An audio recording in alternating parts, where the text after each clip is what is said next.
আসসালামু আলাইকুম। আমি MS Rocky, assistant teacher of মিডল ফাদার ফয়েজ আহমেদ নুরানী বাংলাদেশে। তো আজকের ভিডিওতে মূলত হচ্ছে নুরানী দ্বিতীয় জামাতের বাংলা পৃষ্ঠা 29 নিয়ে আলোচনা করব।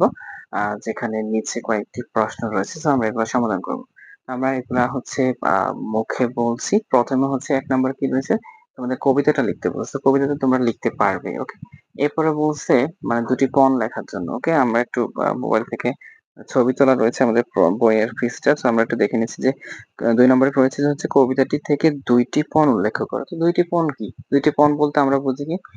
ওই লাইন থেকে মানে কবিতা থেকে ২ টা পণ লিখতে বলছে। তাহলে কি একটার পণ হবে হচ্ছে যে এই করিনু পণ মোরা। পরের লাইনটা হবে এই করিনু পণ। ওকে? ২ লাইন হয়ে গেছে। এই করিনু পণ মোরা, এই করিনু পণ। ২ লাইন। ওকে?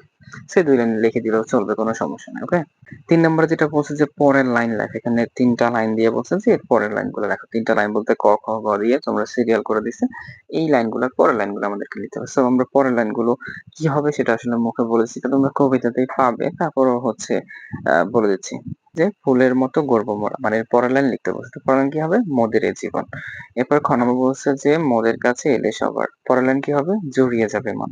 ঘ নম্বর বলছে মোদের সেবায় উঠবে হেসে। এটার পরের লাইন কি হবে? এই ধরণী তল।